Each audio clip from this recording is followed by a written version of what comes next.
Salut les gens, c'est la Belgique, c'est la Haute-Gaule précisément, ou la Gauloisie pour d'autres.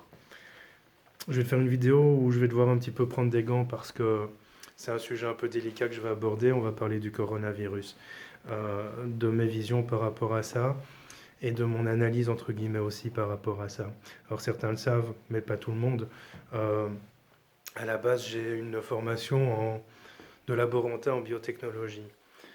Alors, les études que j'ai faites m'ont fourni, j'ai pas fait des hautes études parce que j'ai pas été au bout de mes études universitaires, mais dans mon cycle d'humanité, pardon, j'ai reçu un diplôme qui me permet de travailler dans la base des bases, hein.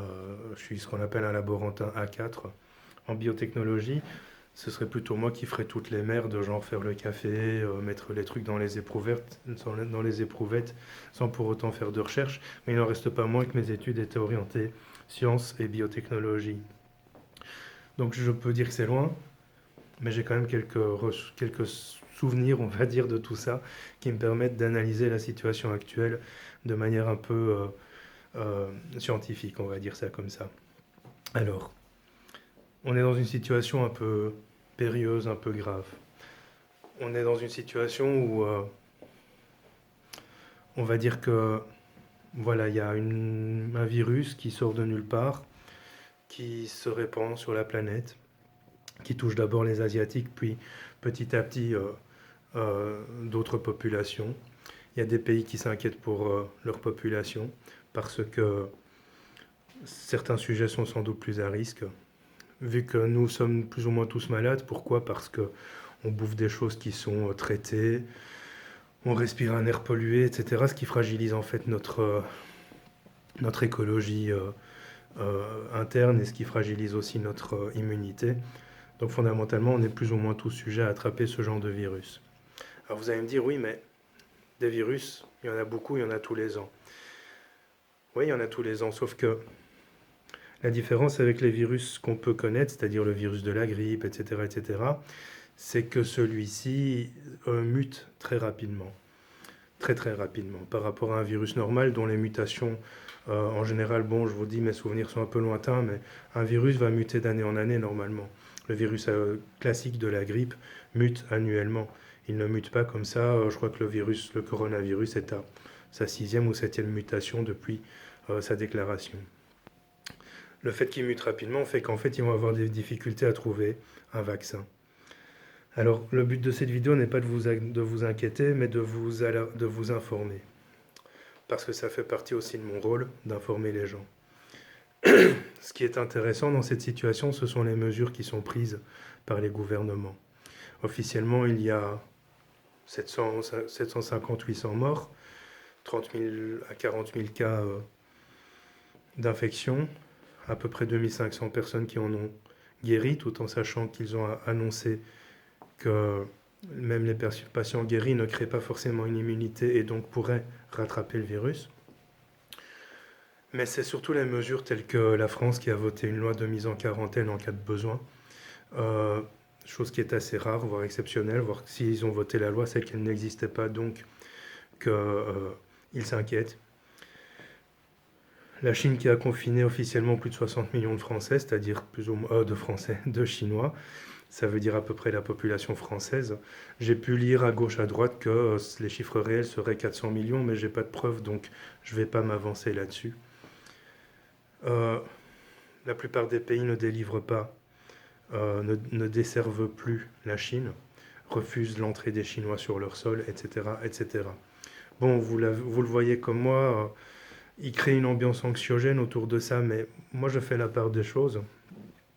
Et j'essaie de faire la part des choses entre l'anxiété qu'on veut m'imposer et la réalité, ou en tout cas ce que je peux voir de la réalité. Moi ce que je vois, c'est que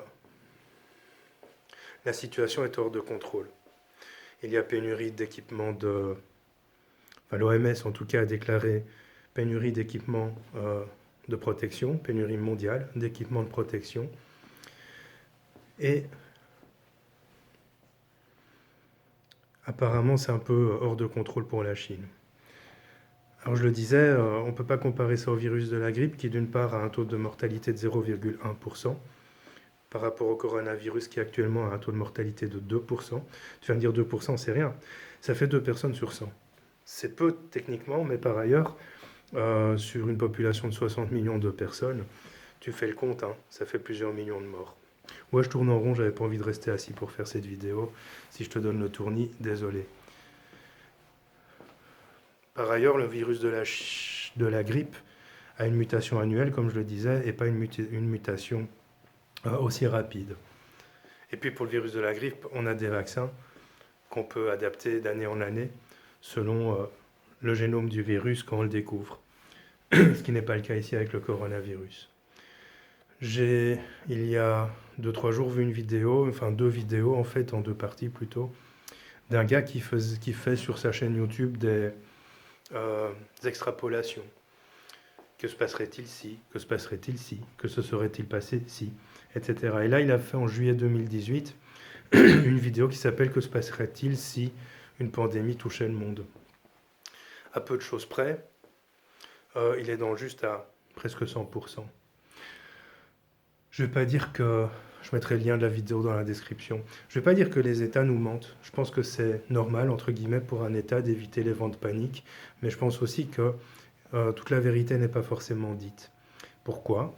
Parce que si toute la vérité était dévoilée et dite, ben, il pourrait effectivement y avoir des vents de panique, des vagues de panique comme en Chine, où les supermarchés sont pillés, où les gens doivent rester chez eux, confinés, etc. etc. Le problème, c'est que ça pourrait aussi créer un racisme anti-asiatique. Bon, ça commence petit à petit un peu dans le monde. Moi, je trouve en analysant les choses que ces mesures extrêmes ne se correspondent pas aux chiffres officiels. C'est juste une analyse. Je ne pense pas que ce soit du complotisme que de dire ou de penser ça. Ils ne correspondent pas aux chiffres officiels. Pourquoi? Parce que si officiellement il n'y a jamais que 750 morts et 30 000 personnes infectées, ce qui est moins effectivement que ce que touche la grippe tous les ans, ben, tu ne prends pas des mesures de confinement, de fermeture des frontières, de suspension et suppression des vols vers la Chine, etc., etc. Pas pour ça. Pas pour si peu, entre guillemets. Alors quand je dis si peu, ça ne diminue pas la peine pour les familles des gens décédés, etc. Mais voilà, je veux dire pour si peu, on ne prend pas autant de mesures. Ils n'avaient pas pris autant de mesures lors de l'épidémie de SRAS il y a quelques années, même si on peut dire qu'ils ont tiré les leçons de cette épidémie, il n'en reste pas moins qu'ils n'ont pas pris les mêmes mesures. Et que les pays extérieurs n'avaient pas pris les mêmes mesures. Quand je vous dis que l'heure est grave, c'est que par rapport à mes ressentis, on est effectivement dans ce que j'avais perçu et exprimé dans une de mes vidéos sur les prophéties. Alors évidemment, pour toi, en tant qu'être humain, il y a un principe de précaution qui s'impose. Et une préparation. Parce qu'on ne sait pas jusqu'où ça va aller. Moi-même, en tant que médium, je ne sais pas jusqu'où ça va aller. Alors, j'ai pas été voir si d'autres cartomanciens, médiums, etc. Auraient fait des vidéos sur YouTube, mais moi, en tant que médium, je ne sais pas jusqu'où ça va aller non plus. J'ai pas d'informations, sinon celles que je te donnerai ici, au-delà de, j'ai envie de dire, un certain temps. Le principe de précaution, c'est ne pas t'inquiéter, mais ne pas perdre de vue que ça pourrait te toucher. Ou en tout cas toucher ton environnement proche. Je ne vais pas aller jusqu'à te dire que tout le monde, depuis 1 mois et demi, 2 mois, a été manger un resto chinois ou a croisé, on va dire, un Asiatique dans la rue ou dans le métro. Parce que les Asiatiques sont une population très disparate et qui se trouve un peu partout dans le monde. C'est une population, enfin, ce sont des gens avec qui moi j'ai eu beaucoup de liens d'amitié dans le passé. Parce que ce sont des gens qui, pour moi, sont très respectueux, très travailleurs aussi. Enfin bref, je ne vais pas rentrer dans ce débat-là. Tout ça pour dire que le principe de précaution veut que tu dois toujours te préparer dans ta vie, entre guillemets au pire. Je vais mettre des guillemets. Il ne faut pas croire que ça c'est un sujet qui ça commence à me gonfler un peu quand je vois sur Facebook les gens qui disent ouais mais ça ne nous touche pas, et puis machin, et puis de toute façon la grippe elle fait plus de morts chaque année. C'est vrai et en même temps c'est un peu un mauvais raisonnement. C'est un mauvais raisonnement d'une part parce que c'est chinois. Imagine le soir ils se couchent en se disant demain je pars au travail machin, etc. etc. Et puis le lendemain matin, ben, leur vie a changé. Il y a un virus, ils sont confinés chez eux, ils sont surveillés par l'armée et la police, ils sont envoyés dans des hôpitaux de campagne, etc. Leur vie a changé du jour au lendemain. Pourtant, ils vivaient une vie qui était leur vie habituelle depuis très longtemps. Personnellement, j'entends des personnes qui ont, on va dire, 65, 70, 75 ans, qui me disent, et notamment dans mes parents, nous on a connu ça en 73 ou en 74, nous on a connu ça pendant la guerre ou après la guerre. Le monde il peut changer comme ça du jour au lendemain. Ce qui m'inquiète le plus, c'est pas le virus en soi. Ce qui m'inquiète le plus, ce sont les répercussions. Parce qu'il faut savoir que la Chine est un des premiers producteurs mondiaux au niveau de tout ce qu'on consomme. On peut faire la liste est longue. Ta batterie de GSM, ton Apple, euh, une partie des vêtements, tes pots en plastique où tu mets tes plantes. euh, Enfin voilà, je j'ai pas la liste en tête, mais voilà, ils produisent énormément de choses. Ces mesures de confinement et de quarantaine vont faire qu'inévitablement, la production mondiale et surtout les stocks dans les magasins vont tôt ou tard diminuer. Donc, à un moment ou à un autre, il se peut qu'on n'ait plus accès à tout ce dont on ait besoin. Et c'est là où la préparation peut devenir intéressante. Quels que soient tes moyens, peut-être te dire, mais peut-être que dans 6 mois, je n'aurai pas accès, je ne sais pas moi, je prends un exemple comme ça, j'aurais plus accès à pouvoir acheter une batterie de GSM et je sais que ma batterie de GSM commence doucement à devenir, vieille. Je vais me préparer, je vais en prévoir une. Bon, c'est un exemple à la con, hein. Quand on est dans des situations de crise, je ne pense pas que la batterie de GSM soit ce à quoi on pense le plus. Les répercussions économiques vont être fortes, inévitablement. C'est ça qui... Je ne vais pas dire que ça m'inquiète, mais ce monde va changer pour moi, voilà. Ce monde va changer. Le monde tel qu'on le connaît aujourd'hui est occupé petit à petit à changer parce que je crois et je ressens que tôt ou tard, ils vont recentrer en fait la production sur leurs économies nationales, c'est-à-dire peut-être faire retourner des usines nationales, etc. etc. Euh, L'économie mondiale va vivre un changement grâce ou à cause du virus. Le virus, si il trouve pas de, on va dire, on va rentrer en fiction, s'il ne trouvait pas de vaccin rapidement, alors un vaccin ne soigne pas un virus, les gars. En fait, le vaccin, par définition, c'est quoi? C'est un virus qu'on injecte dans le corps en dose presque homéopathique pour que le corps puisse créer son immunité et donc ne plus attraper la maladie. Un virus n'est pas une cure. Pardon, un vaccin n'est pas une cure. Un vaccin, c'est plutôt préventif d'ordinaire. Maintenant, c'est souvent une question de sémantique, ils parlent de vaccin, etc. Peut-être qu'ils vont imposer ou ils vont imposer à tout le monde une vaccination contre ce virus. C'est toujours bon pour le business des médicaments. Donc si, on va dire, entrons en fiction, ils ne trouvent pas de vaccin ou de médicaments rapidement, qu'est-ce qui va se passer? Il va se passer que, inévitablement, et à un moment ou à un autre, ils devront dire la vérité. Ils devront dire que les chiffres ont peut-être été sous-évalués, sous-estimés. Ils devront peut-être dire aussi que euh, il faut se faire vacciner. Ils devront peut-être aussi nous amener à avoir des mesures de prudence quand on sort de chez soi. Mais moi, mon ressenti est le suivant. On est à l'aube d'un grand changement mondial que ce virus va inévitablement apporter. Et je crois qu'à terme, ce sera hyper bénéfique. Pas parce que la population va être réduite, mais simplement parce que on va rentrer dans un système qui va peut-être un petit peu recentrer l'économie sur elle-même, sur le national, etc. On va retourner dans un système où en fait les gens vont peut-être, et c'est peut-être ça qui est intéressant dans ta préparation, euh, aller vers une certaine forme d'autonomie. Peut-être consommer différemment, consommer moins. Pour moi, ils vont petit à petit, je dirais qu'on va commencer d'ici 3 semaines. Donc ici on est le 8 février, je dirais que vers fin février, début mars, on va vraiment commencer à en ressentir les effets. Alors peut-être que je me trompe, mais ça c'est un ressenti, et vous savez bien, les ressentis et les dates, c'est pas toujours évident, mais voilà, je le donne quand même, parce que ça reste intéressant. On va commencer à en ressentir les effets. Parce que les magasins ne seront plus achalandés, parce que par exemple, en Chine sont fabriquées beaucoup de pièces de voitures et qu'à un moment ou à un autre, on vit en flux tendu ici en Europe. enfin, dans le monde entier, on vit à flux tendu. Le flux tendu, c'est quoi? Ben, on a juste du stock pour quelques jours et on attend, on est réachalandé régulièrement dans les magasins, dans les usines, etc. Vivant en flux tendu, à un moment ou à un autre, le stock s'amenuise. Une fois que le stock s'amenuise, qu'est-ce qui se passe? Eh bien, les usines arrêtent de tourner, ne savent plus produire. Pièces de voiture, sacs poubelles, enfin voilà, tout ça. J'ai lu et entendu qu'en Chine aussi, une grosse partie des matières premières pour faire des médicaments y étaient fabriquées. Donc peut-être qu'à un moment, il pourrait y avoir pénurie de médicaments. Moi, ce que je ressens maintenant pour la suite des événements, c'est qu'en fait, à un moment ou à un autre, des chiffres vont sortir. Ça commence doucement, mais ce n'est pas encore pris au sérieux. Et là-dessus, je n'ai pas de ressenti particulier. Des chiffres un peu plus réalistes vont sortir. Les gens vont commencer doucement à s'inquiéter, peut-être dans une réaction normale, commencer peut-être à agir différemment, à penser différemment, et aussi à consommer différemment. Ils risquent de fermer une grosse partie des frontières. Donc là où on a réouvert les frontières en 92, ils vont fermer une partie des frontières, et notamment les frontières européennes, les frontières russes, etc. etc.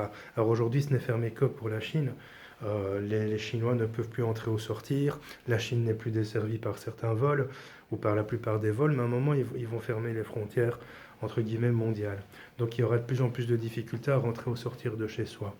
Le problème, c'est que tu ne dois pas t'inquiéter au moindre petit rhume. Je suis un peu enrhumé pour l'instant, c'est l'hiver, c'est normal.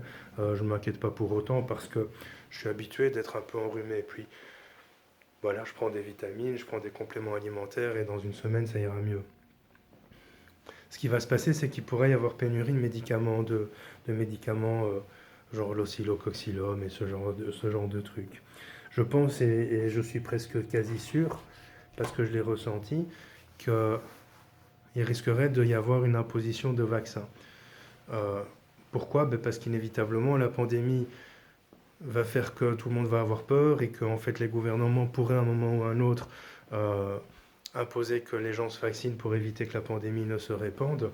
Mais le problème, c'est que ce vaccin sera-t-il efficace en sachant que le virus mute très régulièrement?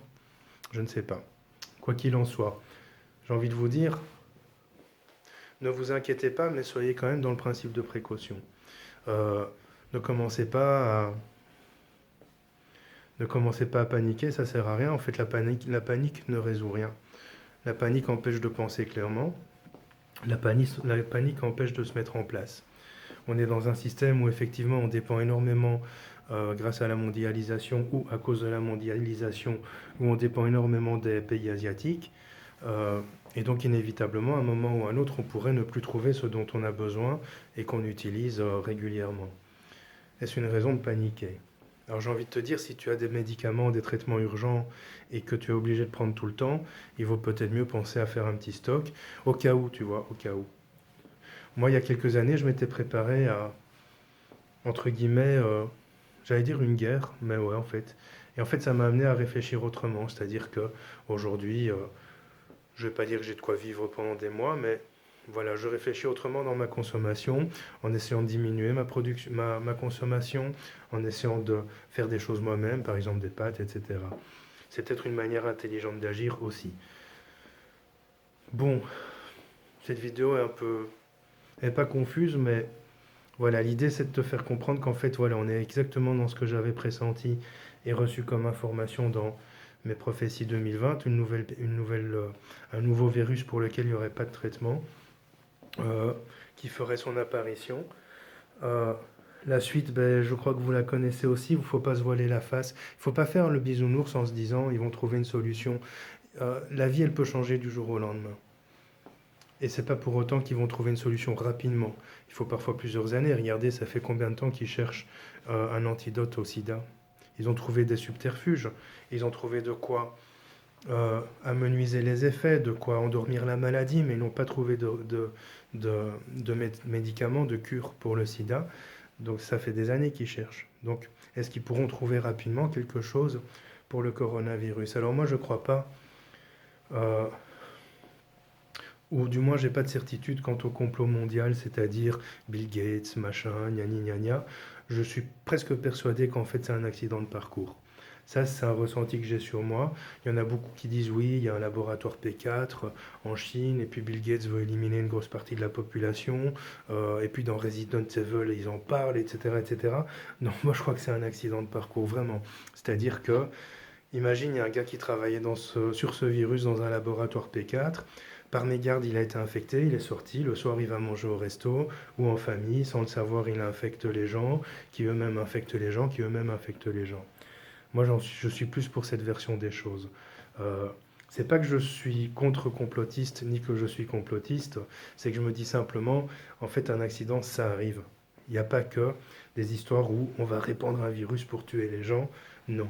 Et je pense qu'en fait, les États sont vraiment inquiets, les États sont vraiment débordés, et l'État chinois particulièrement, et qu'en fait, ils ne s'attendaient peut-être pas à ça. Ça, c'est mon ressenti et ma perception des choses. Ça va aller très loin, je vous le dis. À un moment, ça risque de stopper, mais ça va aller très loin. Ce n'est pas quelque chose à prendre à la légère, ce n'est pas anodin.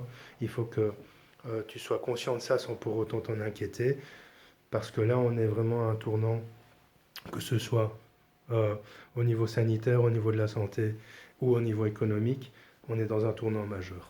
Voilà, bon, j'espère que cette vidéo a été assez claire. Je te dis à bientôt et je te souhaite quand même un bon week-end.